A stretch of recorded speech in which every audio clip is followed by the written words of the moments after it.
Craig Snyder, home inspector. There's a certain word that we're not allowed to use as inspectors. Yeah.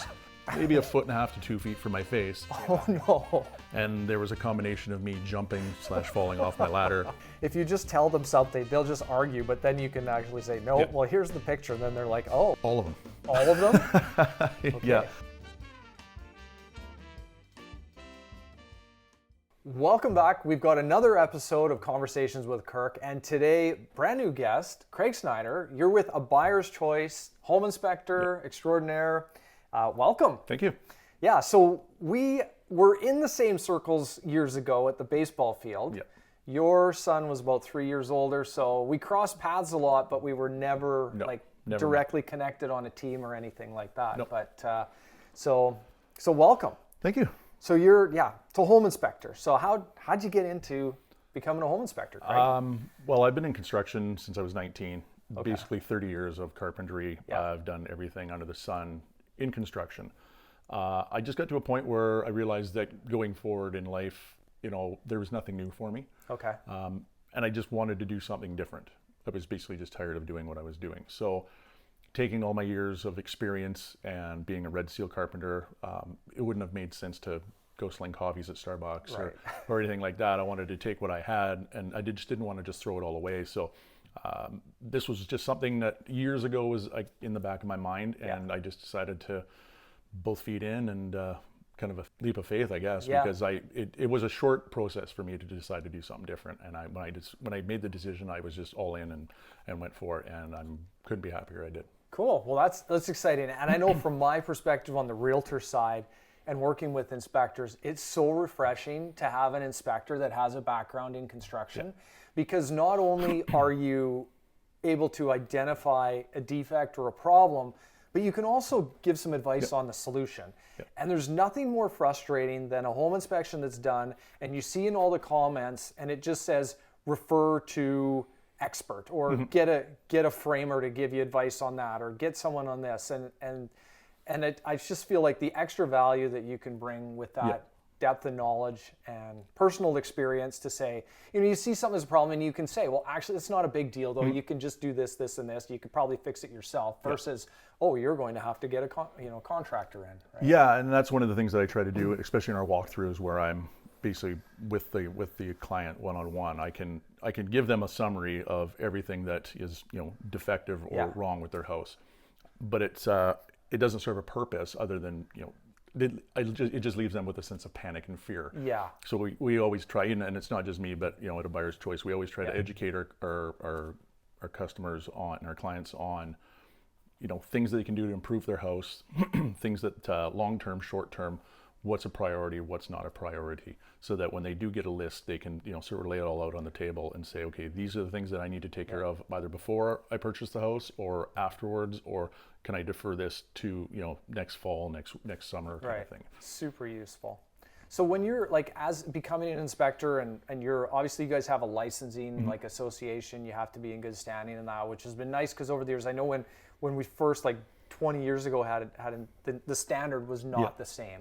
And so with the buyer's choice, you guys all seem to be to a pretty high standard as far as being able to provide advice, do inspections. Do they go through quite a bit in prepping you on and coaching you on how to perform the inspection, how to work with the client then? Yeah, there's a lot of prep work and groundwork that went into that.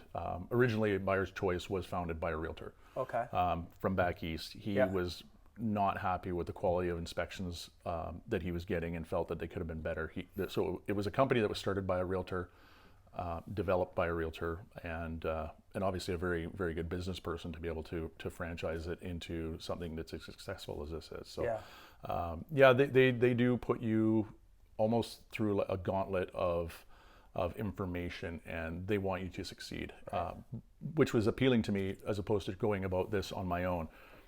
There's a very high bar there. Right. And I could have gone at this on my own and tried to stay at that bar and catch up to what the standard that these guys have put out there. So it's to me it was a no-brainer to join such a well-respected and successful franchise. Well, and we were just talking about that. So through a buyer's choice, it's not just the inspection that we get, but also for the realtor, on the, you mentioned like on this here, like the partner app, and being able to schedule inspections through that, also be able to get copies to share the report out of that, right? It makes it way easier, because a lot of times I know for us is we're looking to set up the appointment on behalf of the buyer client, and then they can go in and finish it off and put in their payment information. I know some of the other home inspection companies, that process is a little bit tricky and confusing, and so with a buyer's choice, I know it's seamless, and I really like it. So that's awesome. Now, are there certain things like that you're really trying to get across to buyers for the understanding? I mean, for the most part, I would say it's become the standard for buyers to get home inspections, but what can you tell us, like what sets your inspections apart? Why would somebody want to choose you as opposed to other options that they would have? Basically, we are very thorough, very detailed. We will go through a house with a fine-tooth comb, looking for deficiencies, looking for possible improvements that the buyer or the seller could make to the house at that time. Basically, it's to help educate the clients as well. Again, we don't want to walk in and just come up with a laundry list of things that are all these red items that are just red flags and have multiple red flags. Like I say, we want to educate and hopefully inform the clients to make a decision based off the information we have. So we're more of a part of an information system than an inspection system, because we are there to inform, not just diagnose a problem and walk away saying, well, good luck. Well, and I think you're a great resource too, because I had some clients, some seller clients that I was working with, and there was something that we were talking about prepping their home for sale, and they said, oh, well, we'll just call our inspector, and it was one of the inspectors from Buyer's Choice, and they purchased the home a few years ago, and they said, he told us how to fix it. So they called them back, and which I think is awesome, because it's not just a one-time service that you guys are there standing behind, and what being able to provide advice. So now, one thing you had mentioned is seller inspections or pre-inspections, right? So I know the majority of what we're seeing is buyers doing inspections after they get an accepted offer, but are you seeing more sellers do pre-inspections, or is that something that you guys are looking to develop? Or it's definitely something we want to develop. We haven't seen it as much. I've done a couple. I did one yesterday, and I think the advantage to that is, I mean, the couple I did one for yesterday, they've lived in the house for 40 years. They built the house 40 years ago. Nice big house at the time, up to the standards. Over time, as you get older folks don't generally tend to be able to maintain a house like they used to. So things sort of get deficient over time. So to be able to go into a house where the client hasn't been in the attic in 20 years or hasn't never gone into their crawl space, and to give them some idea of what kind of state their house is in before they put it up for sale. Then when there's an offer and we go in to do, or an inspector goes in to actually do an inspection for the sale, there's no surprises, there's no hiccups. So to do it, a pre-sale inspection really does speed up the selling process. Yeah, so the seller is paying for that. So now just in terms of the fee, so it would be the same fee a seller would pay as a buyer would pay for that initial full inspection. And then then if we have that inspection and then a buyer comes along, can that get passed on to the buyer, or is the buyer having a new inspection done at that time? Yeah, so it's very no dissimilar to having two inspections done over a long period of time. If you do a house inspection in January for pre-sale, if the house doesn't sell for 6 months, you can inform the client or the seller or the buyer that they're going to have, you had the house inspected 6 months ago, but over that period of time, things could happen. When we do an inspection, it's a snapshot of your house at that time. In that 2.5 to 3 hours that we're in your house, that's the state and condition of your house at that time. Having said that, there's no guarantee that the next day something's going to leak, a water line's going to break, anything, could be changes, a broken window, and over time it could happen. So I guess to that point, if you do a pre-inspection and the house sells relatively soon, the buyer might be satisfied with the inspection that was done at that time. We do have a service where we will go back and do a follow-up inspection for a discounted price for the buyer. Okay. And that's just to basically ensure that all the major systems and the functions of the house are the same, or if there was anything defective that needed fixing, that was fixed and fixed properly. Well, sometimes that's it. The sellers get a pre-inspection and they actually don't want to share that report because maybe there were some deficiencies that came up that they have now fixed. And a prime example of that is, say, for example, like intrusion of rodents, say, in a crawl space or something.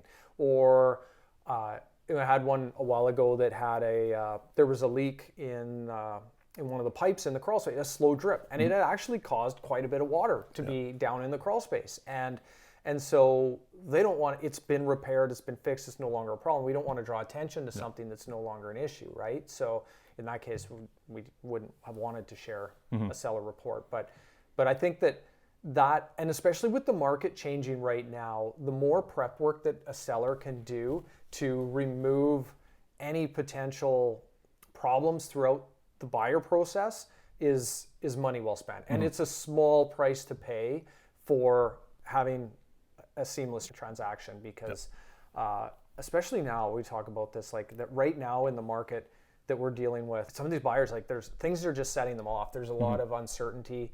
They're already questioning their decision in some cases to move forward and buy a house because every time they turn on the TV, they're just hearing like, a recession or just it's negative news and it's a bit amplified right now. So as sellers, I 100% agree. Definitely a seller inspection, pre-inspection in this market is worth every penny. So when it comes to Vancouver Island, is there any particular items that you're tending to focus on, tend to focus on more for homes in our area than maybe other parts of the country would see? Yeah, it's because of our climate. We have a very humid climate all year round. So when we get into an attic, a lot of the things we're looking for is proper ventilation.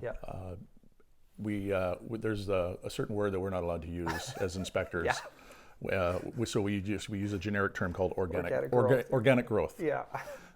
So when you get into an attic, you will see organic growth. More common than not. It's also a very treatable, very and non-invasive issue. But it does reflect the environment that we live in. The damp air, the humidity. And again, same as in crawl spaces too, because we're in a very damp climate. It could be a rainforest for weeks at a time here in the wintertime. So you get more ground saturation in the crawl space or up against the foundation. That leads to efflorescence in the crawl spaces in the basement. So that's another very common thing that we look for. So we kind of, there are certain elements that are highlighted because of where we live. Yeah, for sure. And the black staining on the sheathing and whatnot. But it is like, and it'll freak a lot of people out because they hear that they think mold and then they think it's going to affect the air quality inside their home. But realistically, if it's up in the attic, there's a vapor barrier between as far as you don't want the wood to be rotting up there, but as far as the air quality inside of the home, it really is not going to impact. No. Right? No. Yeah. So, okay. Well, that's good to know. Now, what do you think about, is there certain things that you'll tend to see? So if a homeowner, they're thinking about selling their home and you're an inspector, is there anything like pre-maintenance items that you see often that sellers should just get looked after before? Like, is there anything that you come across you're like, well, if you're a seller, just do this? Because we find this on, we're flagging it on inspections and just go ahead and get that one checked off before you even put your house for sale. Yeah, I can honestly say that one of the biggest things that I've noticed that surprises me the most is that regardless of the age of the house and the style or who owns the house, the demographic of the person that owns the house, I'd say the exteriors are the one thing that surprised me the most. Any kind of penetrations, pipes, faucets, plugs coming out of the wall, any kind of changes in materials between siding and wood, caulking the joints of the trim, even just cleaning the sills to keep, like any of the wood sills, any flat surface that is wood will hold moisture. Maintaining that, looking after all of your joints and sealing up all of those little penetrations in the siding is very, very common. We see it a lot, and even on newer houses. And it's not something that's a lot of work. It's just one of those maintenance things that you do it a couple times a year. Check it spring and fall. It's like cleaning your gutters. That's another big one. Right. the amount of time that it takes to clean a gutter. I mean, maybe people can't physically do it. Yeah, but getting somebody it doesn't cost that much to get. No, to have somebody do it, it's one of those things that if you look after it, it saves you a lot of money down the road. Yeah. Well, I often have that conversation with sellers. Like, if the little things are looked after, then people will make the assumption that, if what they can see looks good, then if what they can't see. But yeah, when you notice there's all the caulking is cracked around windows and there's gaps and whatnot, then it raises questions to a buyer to think, well, if they didn't look after this, then what about all the stuff that I can't see, right? So that goes a long ways. That's really good advice. Do you have any crazy stories or anything that you've come across so far? Whether it was in your construction background or as an inspector, like with house systems or. Well, yesterday This one's fresh. this is fresh. Yesterday I was in a garage and they had an HRV system, the venting and everything was in the garage hanging from the ceiling, and I got on my ladder and got up against that and I pulled the hood down, and we always open those up and we look to see how clean they are. We check the filters. And I pulled the hood down, and just as I look up, there was a wasp nest about the size of my fist, about maybe 1.5 to 2 feet from my face, and this massive wasp came at me. No. And there was a combination of me jumping / falling off my ladder.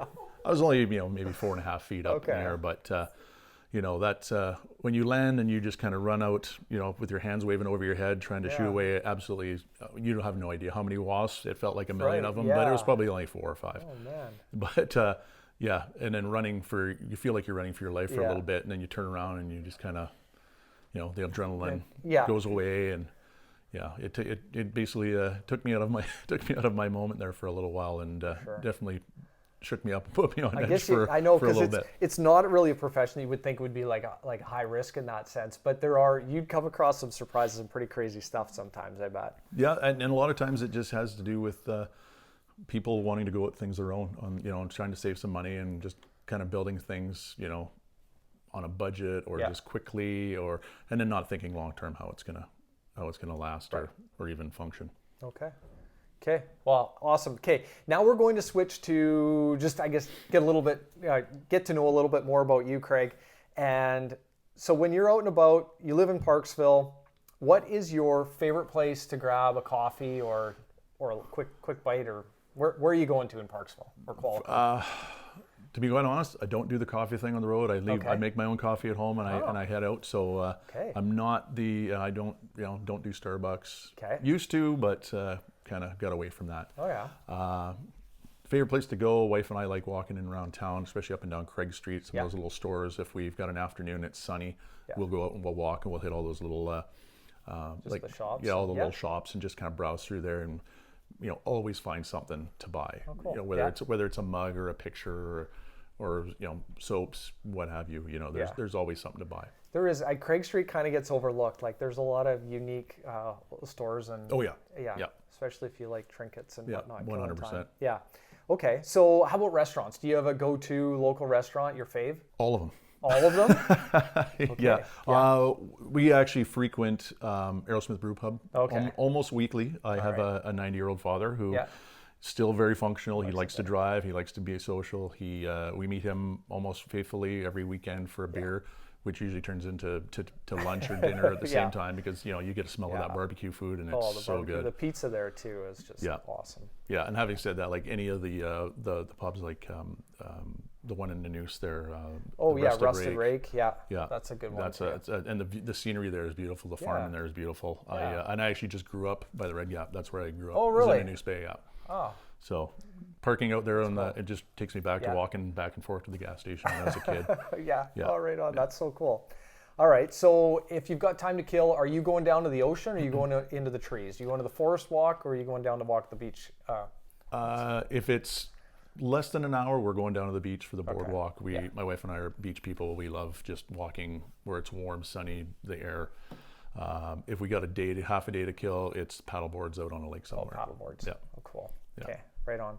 And in terms of, so we're going to rate the two beaches: Parksville Beach versus Qualicum Beach versus Rathtrevor. Which one are you going to? Well, because I grew up in Parksville. Yeah. It's not going to be a Qualicum Beach by default. Okay. So I will go with To be honest with you, Rathtrevor is really tough to beat. It's probably my favorite beach. It reminds me a lot of Tofino just because it's so big and vast. The sand and that. It's a little quicker and convenient to get to the beach in Parksville. You just don't have to drag the wagon of toys as far out as you need to. So yeah, and then are you night owl or are you an early riser? Oh, early. Early? Yeah. Like how early for you? When are you getting up? I was up this morning at 4 a.m. Oh, I was doing a report from yesterday morning or from yesterday afternoon, and I was doing up a report, and then I was out the door this morning at 8 o'clock. And when I leave here, I'm going to go do my report from today, and then tomorrow I'll be up at 4 or 5 o'clock again. So you're getting up that early. Are you one of those people that can operate on a low amount of sleep, or are you going to bed really early? Yeah, we will kind of nod off on the couch by 9:30. Okay, but still. But I'm a very morning person, and I can function on minimal sleep. Cool. All right. And do you have a tool as far as like a tool of the trade that you're using most, or what's like for doing inspections? What's the one thing that you just can't do an inspection without? It's our cell phone. Your cell phone? Yeah. We use it for when we're away from our desks or our offices. We're using it for bookings, contact. We're using it for our photos. As we're going through taking hundreds of photos for every inspection that we do, we're taking lots of photos. So we not only have our phones, but we have the backup battery pack that goes in your pocket on the later in the day when your phone is quickly dying. Yeah. Well, that's what I like so much about your inspection reports is the number of photos that are in there, because it's one thing to be able to describe something, but when you can just show them the photo, the buyers, they get it right away. They're like, oh, okay. And then when we're trying to share that information with a seller to bring them on board with what we've found, if you just tell them something, they'll just argue, but then you can actually say, no, well, here's the picture. And then they're like, oh, wow, yeah, we didn't know that. So that's good. Any advice you'd have for someone that's looking to buy an older home? I think anybody, if they've bought a home before, I think the expectation there is that an older home generally means that there's older issues with it. Yeah. But that also boils down to, is a home well looked after or is it not looked after? And generally you find that any of the issues, whether they're serious or not so serious, really boils down to maintenance and how well the home's been cared for. So I guess having said that, it really depends on what your expectations are. Right. So older home's okay as long as it's been maintained. Yeah. Well, and usually by the time I show up to do an inspection, the client's already looked at the house. They've already got some concerns. Yeah. And they may or may not already have expectations for what they're expecting. And I think at that point, they're already either expecting to see more or worse or hoping to see better. And again, that's just out of our control, other than, we try to inform them. And again, we have to be judgmental and informative. We can't, obviously, our intent isn't to sway one way or the other. Don't buy this, or else. And that's a very common question. It's like, so what did you think? What would you do? Would you buy this? What should we do? And I can't. We just can't do that. Well, you can give information. They could read between the lines sometimes, right? So for sure. All right. Well, now this segment is we get to Walper Wisdom, where I offer up my weekly piece of wisdom that I think is good, and then I'll ask you if you've got some Snyder wisdom as well. But for this week, for me, my Walper wisdom relates to doing daily tasks and things that actually move the needle. So for me, I found that making a list of critical tasks that actually move you forward, not a to-do list, but knowing that if I do these three things today, that I am that much further ahead in my progress to my goals. Mm-hmm. And so it's not busy work, but I call them critical tasks, and they move me forward. So I say make a list, check the list off, and then move on. Anything wise that you'd like to share, Craig? I guess over the years, just through my construction background, I've always been self-employed most of my life too. So I always used to set daily goals, whether it was a time frame or a production point where I want to make sure by the end of the day, I want to have this done. And that would lead me towards the next day. So I always had those daily goals of by lunchtime, I want to be here. By dinner time, I want to be here. By the end of the day, I want to be here. So that when I got to the next day, I knew if I did the same thing the next day, it would just continue in that cycle. Right.